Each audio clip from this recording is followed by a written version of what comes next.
Welcome to At the Root with Greg Kiper. Greg is a psychotherapist and holistic life coach. His practice is Kiper Counseling. Through his professional practice and personal experiences, Greg knows that without connection with ourselves, connection with others is near impossible because emotional connection is at the root of healthy living.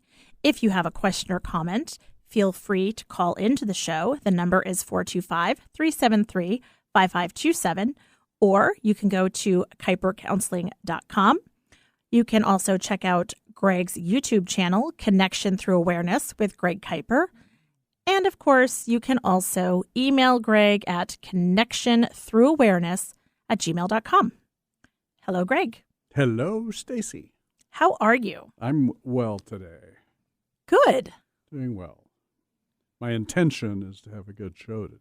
But I think we've been talking about intentions, right? Yes. And I think that we can do that because I do too. I think the positivity of experiencing that and sharing it with others. There you go. See, I pay attention. We've been talking a lot about intentions and with awareness and setting those so that, we have a better chance of programming our day positively, right? Programming our life positively. We talked about how important setting it is, an intention is for moving through those daily lives without, with less emotional and cognitive reactions, right? Mm-hmm. Because that's what gets us in trouble a lot of times is the reactive behavior or words we use. And this allows us to, our true selves to be in control of our words and actions, right, in a conscious manner rather than the unconscious reactions and then, oh my, what did I say, what did I do, backtracking, right? Mm-hmm. Yeah. So, we talked about the experiences we have in our minds at any moment, sensations, thoughts, emotions. They all direct our brain in its job of creating neural pathways and networks. Whatever those experiences, right? They are all becoming part of the neural map, if you will. And the map points the way to somewhere. So where do we want that somewhere to be? The hell of depression, anxiety, suffering, hate, anger, or the heaven of peace, bliss, understanding, love, compassion, all of those. Whatever we put in is what we get back. We can, without a doubt, choose the destination by choosing what we put in. Most of us for our entire lives have let our autopilot functioning decide what to add to the map, right? It just every day. I used the example of GPS or Waze or whatever it is, and how you have that well-worn path that you normally take, and by taking a moment, maybe you can find a different path. Right. And if we let our autopilot take care of this, then we find ourselves unhappy with where we are, and yet we programmed the destination. Mm-hmm. So we put in the coordinates. You have arrived at your destination on the right. Right. Right? I mean, we did it. So, and we're unhappy with the results. Thank goodness we can change it by changing our input and directing the brain to build a different map, one of our choosing. The neuroplasticity of the brain allows for new routes and pathways to be built and the old ones to be pruned away, demolished. We need to grow them over. There you go. That's it. A new map, one that takes us to a destination we desire and where we can grow mentally, physically, emotionally, spiritually. This all starts with awareness, of which we have been working hard on the last few weeks. We want to be alert to what is going on in our minds and bodies because that is what's getting inserted into these neural maps. So let's pay attention. And with the awareness comes this, making our intention known, what we've been talking about. The intention is the coordinates we're plugging in to program the next leg of our journey. So where do you want to go? I like that idea of, we talked about last week when setting your intention that, it's a general vibe and language, how important language is, and keeping it positive. So it's like, I want the best route to get to this place. Right. Mm-hmm. Okay. And we want the best destination and the best way to get there, right? Mm-hmm. Smoothest, happiest, best sights, whatever, right? Right. That's what we want as we go there. No tolls. Yeah. Yeah. There's a lot of tools. A lot of tools. The intention is one of the experiences that we want very clear in our mind, right? And as such, through our awareness and choice, we keep it there, reaffirming to the brain that our destination is the same.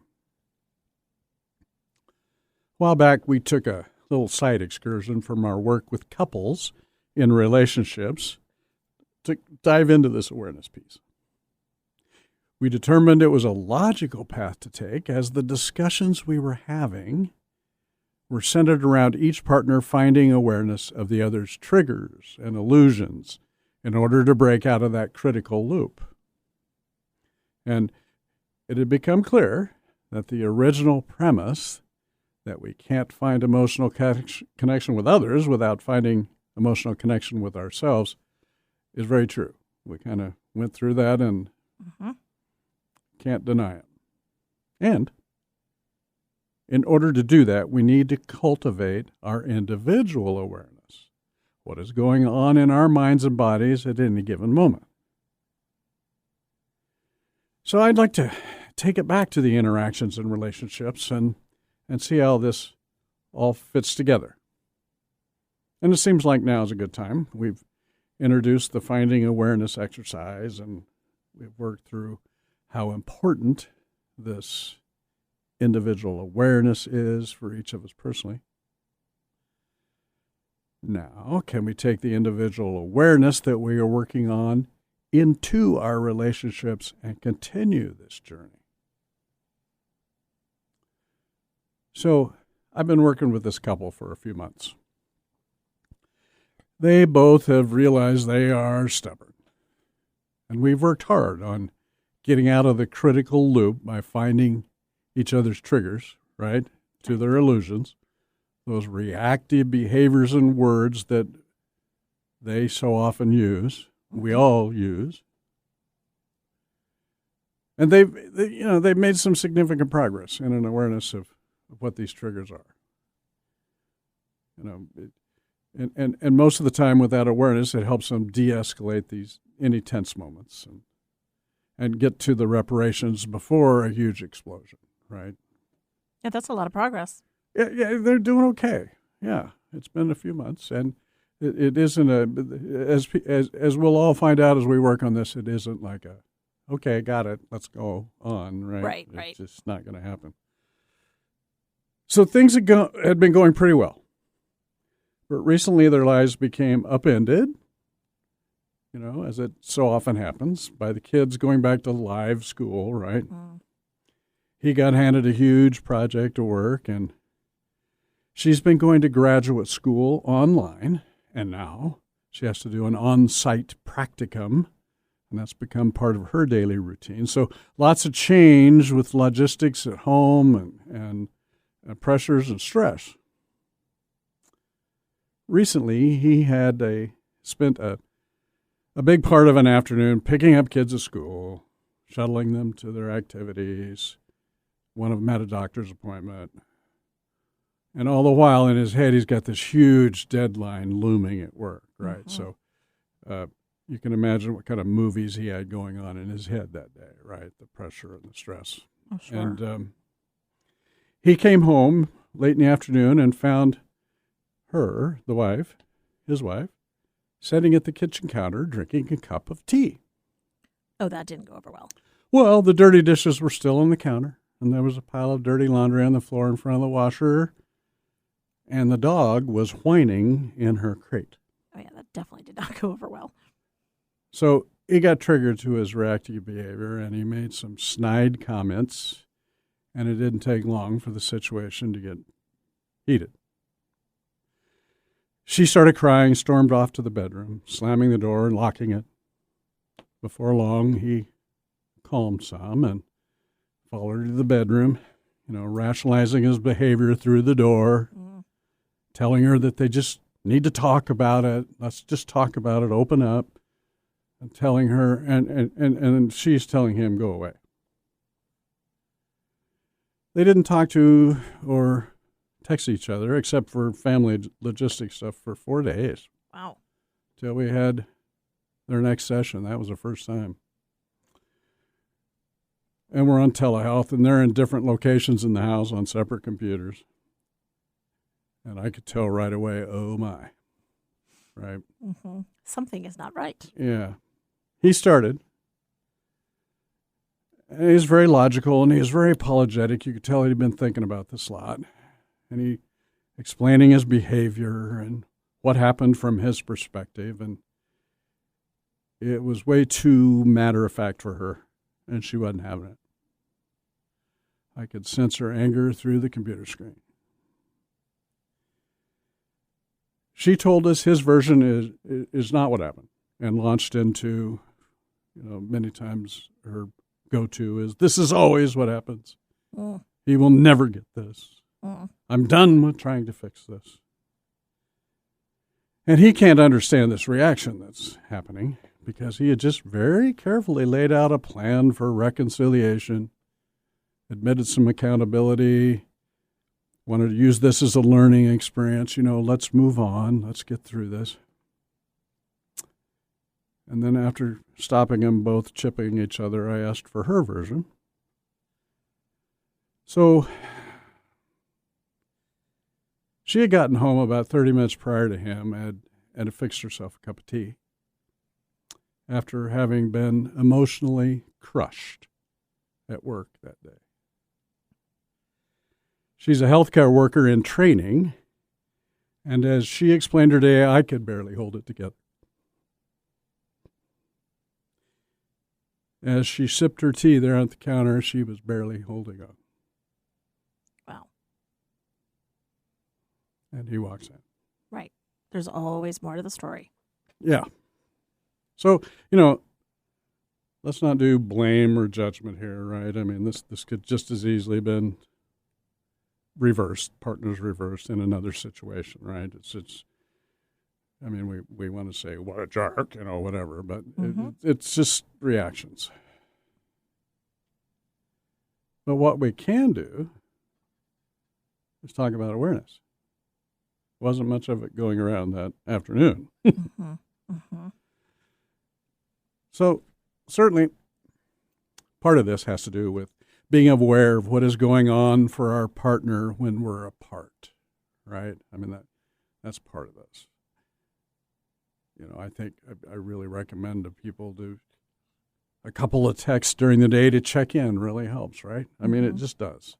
Hey, babe, thinking about you. How's your day going? Text. And the replies are important too, right? There's not much connection when the reply is, fine, see you later. Don't forget to pick up the kids.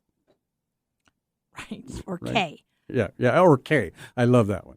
K. I get you that can't one even a lot. do OK. Right. I get that one a lot. That's fun. I do too, and I'm like, really? It's interesting. I think sometimes we're just not allowing ourselves the moment to reply, right? The more of a reply like, oh God, feeling overwhelmed, stress going up, trying to manage it. Or maybe it's, oh, hon, it's an awesome day. Things going my way today, right? Even emojis would help. Yeah. Like the eyes that are like, feeling overwhelmed with like that, and, it gives you cues then as to maybe what you're going to talk about later. Yeah, very much could. I have to admit, I don't do emojis and never have. They can be very helpful to illustrate because I find that communicating via text is very hard. Yeah. And you can not necessarily translate. Like, so if you're in a hurry, then it may not really convey. So if it helps convey, right. If you have like the eyes that are sort of like big saucers, then it's like, oh, right. Here's my face as I went through the day. I can see that it does help with conveying, giving more of a context to the words, right? Mm-hmm. So maybe I should learn how to do that. Mm-hmm. Mm-hmm. We'll have a lesson offline.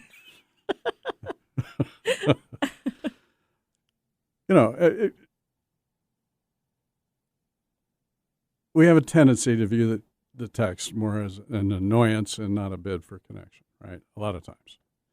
We're busy. Oh, God, here's the text. What's he want? Trying to be aware of the bid for a connection. We can also not want to get into it because we don't want a long conversation and someone trying to fix it, right? Right. But if we're open about what we're feeling, what is great to hear is, in a reply, is, oh, babe, I'm sorry to hear that. I'll have a big hug for you later and we can talk about it if you want. Love you. Right? We reach out with the bid.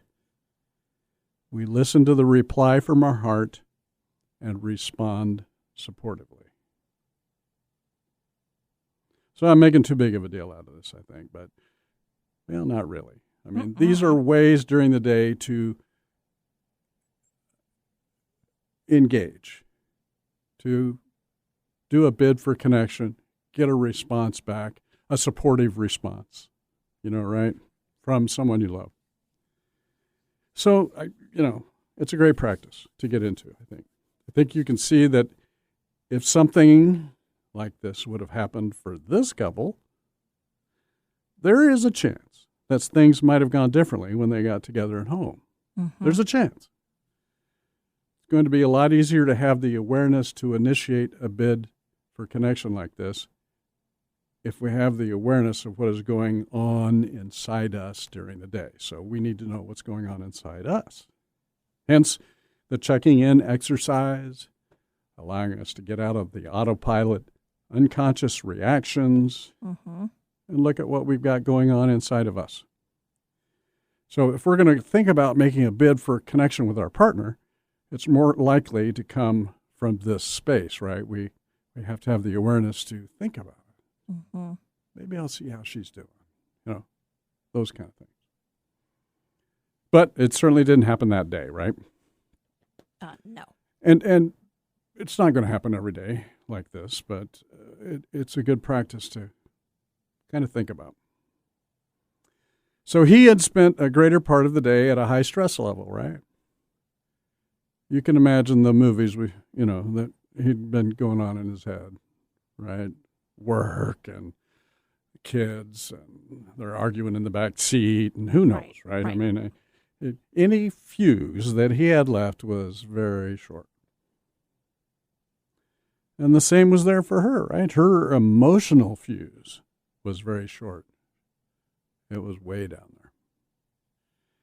And neither one knew about the other's short fuse. And that's okay. We're not always going to know, but if we can be aware as we come into their space, that's important. But we can make this effort. And most importantly, we can know what's going on with ourselves as we go into those situations, right? I mean, if let's say he had checked in during the rough time he was having in the afternoon, the stressful times, if he had just checked in, named the feeling or the emotion, put it into his reasoning brain, made a choice like, I can totally see this. Like him saying, hey, hun, I know I've got the kids and the doctor and that kind of thing. Unfortunately, my day isn't going to be over. This project is looming. Right. And so I'm going to need to find some space to work on that because I'm getting a bit anxious about it. Right. And she could have said, I get it. I had a terrible day myself. I'm taking a few minutes to regroup before you get home and, the rest of the day has to start. Yeah. Now think about that. Just those little bit of connection there. I have a feeling that this wouldn't have gone where it went, at least as high or as intense. Keeping that unconscious programming in check and out of the picture as much as we can. So then when we, come home, when we encounter others, especially our loved ones, we've still got some fuse left because we've made a choice, right? I'm not going to let this take over right now. I'm getting angry here, stressed out. This isn't going to work. Calm down, right? Remaining in awareness would have allowed him to pause before the reaction and sense her, and then inquire with concern.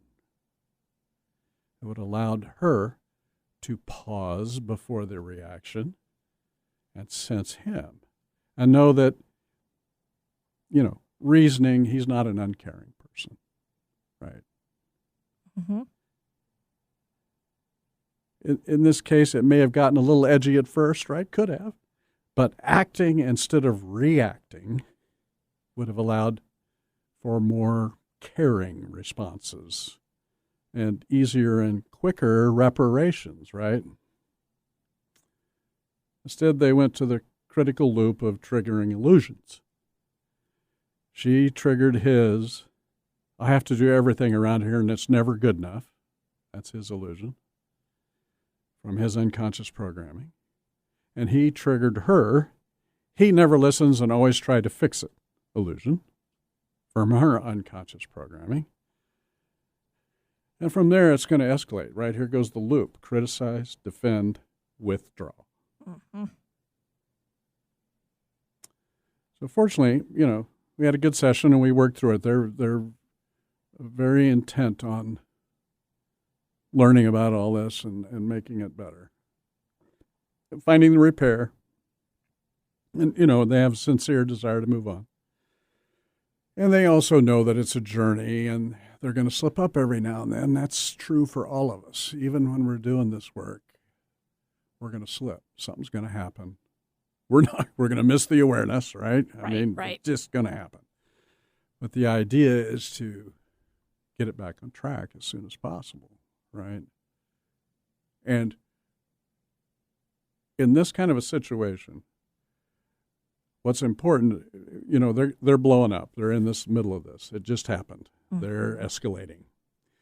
The awareness piece at that time is so important for both parties to just go to a place, catch themselves, right? Oh my God, this isn't going to go anywhere. We're doing it again. Mm-hmm. We, rather than you. Mm-hmm. And then, you can go to your corners, you can go cool off before it gets really bad and feelings get destroyed or, terrible thoughts happen. And that's the awareness that I want to work on with them more, right? Is being able, we're not going to get it every time, but how can we catch it as it's happening? Because at that moment when it's happening, it's all about you, no, yes, Mm-hmm. No, yes, right? It's accusing and defensiveness. And if we can catch it in those moments in a we manner, oh my God, hon, we're doing it again. Mm-hmm. It's tense, but we're doing it again. Anyway. This particular situation resonates with me in that I used to very much have I managed the kids. It was much more of a traditional, kind of role assignment since I was at home. And if something wasn't done, then my head, my trigger was, well, what did you do all day? Yep. Like he's at work and, he's doing this and he's doing that. And over time, I have, gotten to a place finally where I'm realizing that's the narrative that's in my head. I'm making assumptions about what Pete is thinking, Right. and he's not necessarily thinking that. Mhm. And, but I'm just in this space where I immediately feel like I have to defend. And meanwhile, nobody's even there's been no attack. No Right. arrows have been launched. Right. So it's important. It's like you need the thing when you go to the emergency room and they give you the smiley faces and they say, "What's your level of pain?" You need to have like a check-in, right? Where you can have a sliding scale of Right. so what should I expect when you come home today?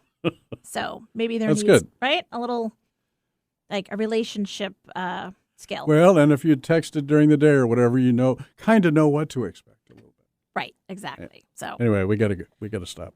okay. Always so interesting. Remember, if you want to connect with Greg, you can go to kipercounseling.com. And if you want to do more of the awareness practice, you can do that by going to his YouTube channel, Connection Through Awareness, with Greg Kiper, by the way. Greg, final thoughts? Hey, everybody, just stay aware out there. See you next week.